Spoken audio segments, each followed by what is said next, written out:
A gente vai conversar um pouquinho sobre música brasileira, é isso, sobre as novas gerações e antigas gerações, esse cisma que tem se criado com tanto uma nostalgia delirante, tanto com uma contemporaneidade meio esquisita, de ignorar esses fatores, né?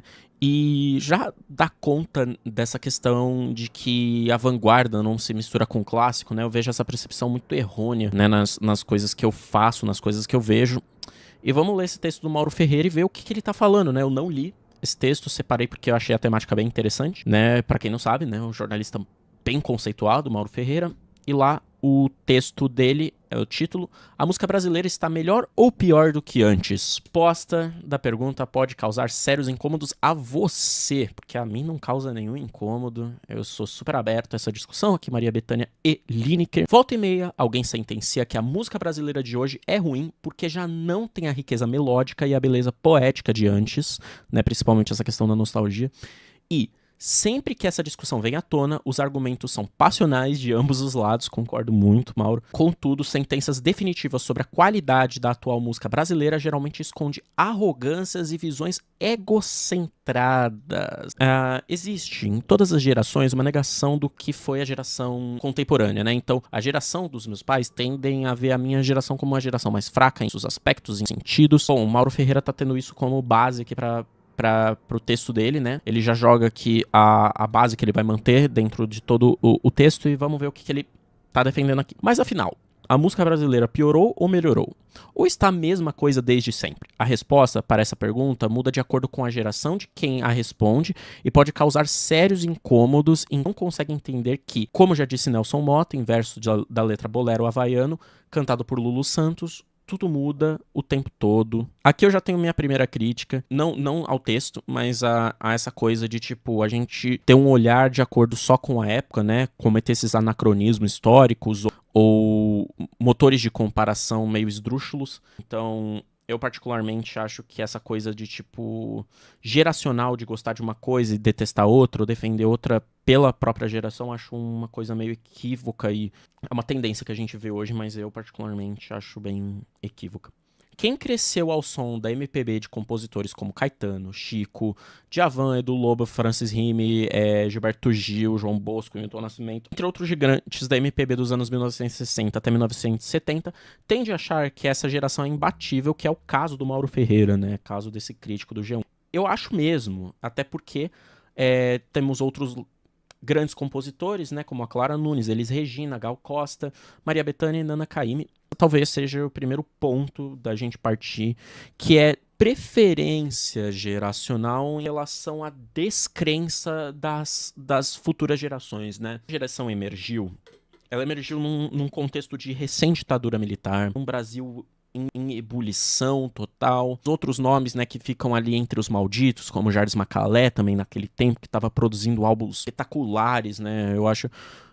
O próprio Tom Zé, né, o mais radicalista dos tropicais. A gente tem uma grande safra de talentos emergindo num momento muito conturbado, né? Eu acredito que sim, o momento conturbado do Brasil, ele deu voz para muita gente, ele deu capacidade de criação para ir contra esse sistema vigente, e isso acabou ajudando bastante. Ao mesmo tempo, centros acadêmicos estavam experimentando diversos tipos de cenários que estavam aparecendo, né? A gente vê claramente que o embrião da Tropicália ali com a Maria Bethânia, Tom Zé, Caetano, eles juntam-se dentro de um círculo universitário, e esse círculo universitário muito voltado às artes plásticas, o teatro, né? E aí esse lado teatral vai desaguar muito no Panisette Circense e em toda a discografia do Mutantes, por exemplo, ou até mesmo nesses discos que vêm a ser essenciais dentro da Tropicália, e mais também na questão dos malditos, na canção popular. Então é uma série de contextos que fazem essa grande safra de compositores serem grandes, né? Elis Regina, por exemplo, e a Clara Nunes, elas são cantoras que antecedem o boom, né, disso. Elis Regina cantando bossa nova, né, no fino da bossa. Clara Nunes também com uma carreira espetacular, né. Infelizmente a gente perdeu a Clara Nunes muito cedo. A Gal entrando também dentro desse circuito, e essas duas aqui, né, a gente dispensa comentários. Nana Caymmi, que tem uma das vozes mais lindas do Brasil, e Maria Bethânia, uma das principais representantes e intérpretes no nosso país. E eu concordo, eu acho que é um lado muito importante definir que essa é a grande geração, a geração de ouro, né? Mas não descredibilizar as gerações que vieram depois, principalmente, eu acredito que a geração de 90 e essa geração contemporânea são as gerações mais ricas de música, né? Eu não sou um grande fã do mainstream dos anos 80, mas a gente desenvolve isso ao longo do tempo, tá? Nunca tivemos tantos compositores e tantos intérpretes de tão alto quilate na mesma geração. Até porque muitos desses compositores também eram grandes intérpretes das respectivas obras. Quem cresceu com o canto dessas vozes inigualáveis na MPB provavelmente vai achar inexpressivo o canto de Anitta ou Marina Sena. E aqui eu acho que já é o primeiro equívoco desse texto, tá? São cantoras que têm propostas, ritmos e condensações completamente diferentes das que estavam colocadas aqui, tá? E também, de novo, joga esse ponto de vista geracional, né, da pessoa que cresceu ouvindo isso. Mas, sendo muito sincero, eu acho que isso é meio limitante a partir do momento que as novas gerações têm contato com as gerações de todo mundo, né? Tanto é que a geração Z é a geração que mais consome MPB, né, hoje no país, segundo um levantamento da Billboard. Então, coisa muito interessante.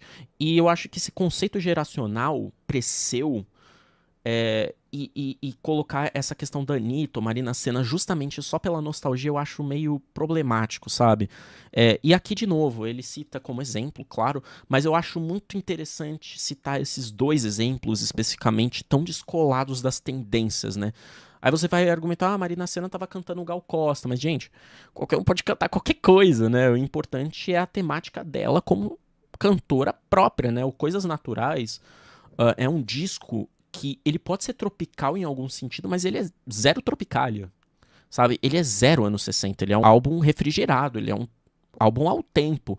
E a Anitta também, né? Uma grande produtora de hits que tá sempre dentro do tempo dela, agora voltada mais para as religiões de matriz afro, né? Com uma sonoridade tanto industrial quanto particularmente tradicional, né? Essas duas coisas estão rondando muito o equilíbrio 1 e 2. Elencar esses dois nomes aqui mostra uma coisa bem errônea, né? Mais tarde, provavelmente ele vai citar a Lineker, né? Não vejo o sentido dele ter colocado uma foto da Lineker sem citar a Lineker propriamente, né? Vamos lá. A questão é que tudo é subjetivo, isso aqui me pega um pouco. Veja bem, é claro que a maioria das coisas em sua música, ela é plenamente subjetiva, né? Especialmente no que tange a gosto. Mas se a gente ficar com isso o tempo todo de não, isso aqui é subjetivo, porque a minha geração entendeu isso é subjetivo, a gente passa pano por uma série de coisas. E aí a gente vai ver esses discursos sendo ditos a esmo, no sentido de não, essa geração é objetivamente ruim, ou não se faz nenhuma música boa como antigamente, porque é o meu gosto subjetivo. Só que aí você congrega um monte de gente nessa, e essas pessoas não estão pesquisando, elas estão aderindo um ponto de vista do teorema qualitativo e não subjetivo, né? Vira uma questão de defesa de discurso ao invés de compartilhamento do gosto. A leitura aqui é muito problemática para mim. A questão é que tudo é subjetivo, eu não acho que tudo é subjetivo não, e a gente tem que tomar muito cuidado na defesa desses argumentos, principalmente quando jogam esse caráter subjetivo. Quem cresceu ao som da voz de Anitta e Marina Sena tem outro referencial, e esse referencial não é MPB e eu discordo muito. Aqui eu discordo claramente, tá? Primeiro de tudo, existe um muro geracional aqui, visto pelo Mauro Ferreira, na minha cabeça, que ele simplesmente não existe. Se você for pegar hoje como as pessoas estão endereçadas, como as pessoas estão interessadas, esses artistas, eles têm pegado panteões da MPB e colocados ao lado. Sabe, a gente vê esse último lançamento da Marina Sena, esse Coisas Naturais, como um álbum que congrega sim a MPB. Ele é novo, ele é interessante, e ele é um resgate da Marina Sena nos melindres ali, do que seria a MPB, essa coisa tropical, valorização do país, mas sendo relativamente moderno. E a Anitta a mesma coisa, gente. É só vocês verem a reverberação que deu a música Bichos Escrotos, né, feito pela Anitta, né?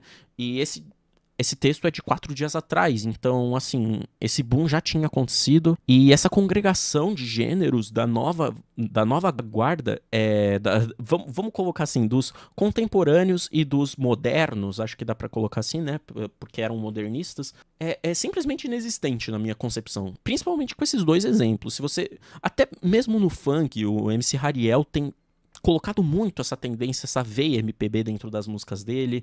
A gente tem muitos funks e traps memorando momentos muito chaves da música brasileira, e isso não necessariamente faz com que a fanbase dessa pessoa vá consumir, mas ele fique com alguma referência, e ele pode vir a consumir. Então é um muro que, pra mim, ele não é tão denso, ele não é um muro tão dialético, assim, sabe? Ele não é um muro tão na questão mente dicotômica, sabe? Eu discordo muito disso. Eu acho que a música, ela tá sempre se refrigerando e ganhando novas estéticas. Então, isso aqui por enquanto, isso aqui eu realmente não consigo concordar em nada com o Mauro Ferreira. Por isso é que não existe uma resposta certa para a pergunta sobre se melhora ou piora da música brasileira.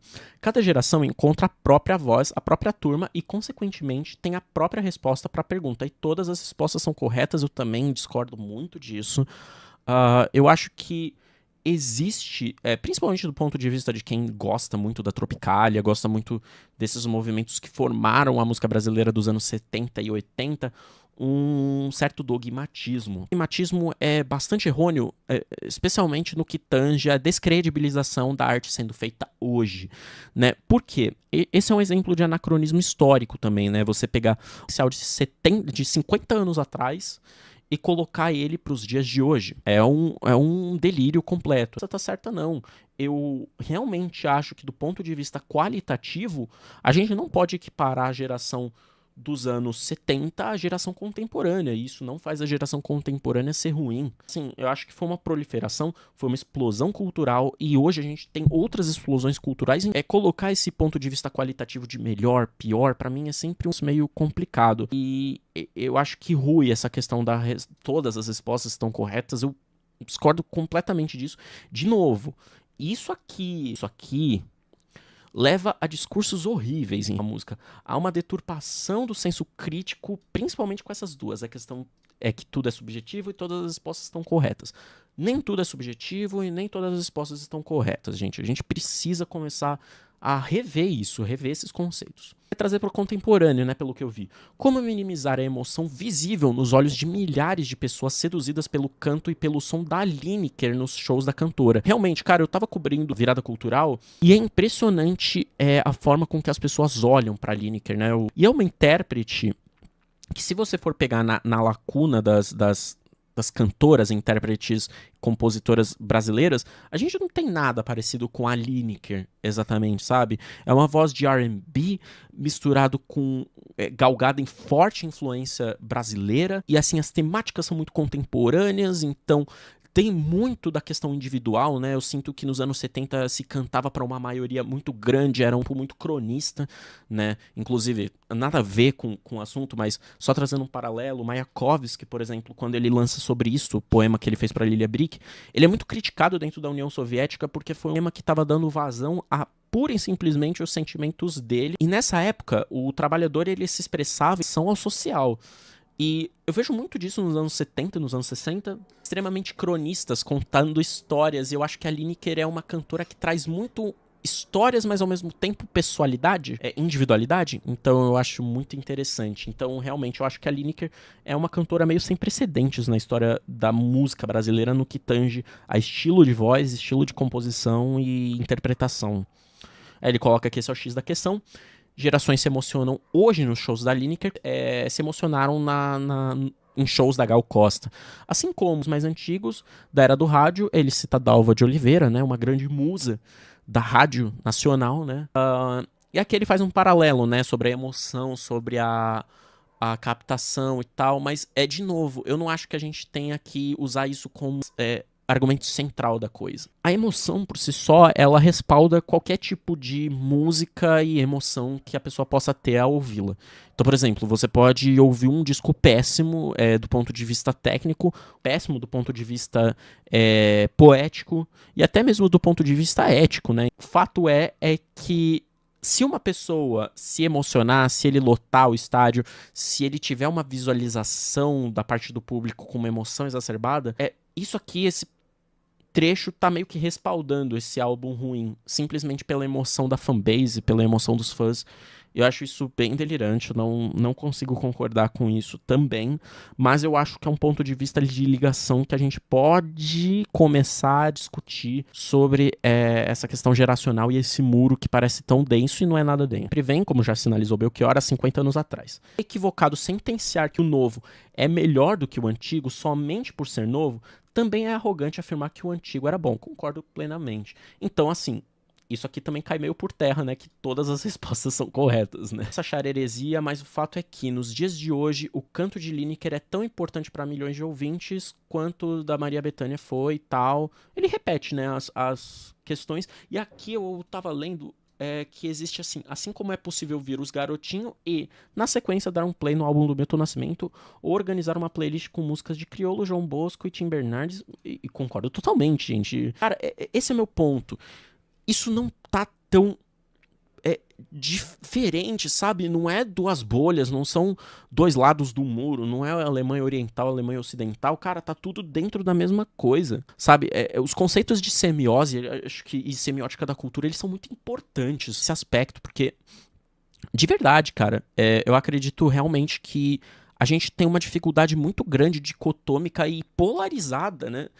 De elencar essas coisas como melhor, pior e, né, acredito que não seja muito por aqui. Inclusive, eu consigo imaginar muito uma playlist com esses aqui, cara. Inclusive, faz todo sentido, tá? Faz todo sentido. Aí, de novo, é tudo questão de gosto, e gosto até se discute, mas também se respeita, sem que uma geração queira minimizar a outra. Isso aqui tá certo. Isso aqui eu acho que cai contra gosto do que ele disse, né? Também de, tipo, nem tudo é questão de gosto, e talvez essa minimização seja a partir do gosto, né? Então, assim, um texto meio difícil, né, de ponderar aqui do Mauro Ferreira, mas que com todos os méritos aí é um grande jornalista e com certeza aí faz um ótimo trabalho no G1, tem um blog. Particularmente achei isto meio confuso do ponto de vista argumentativo.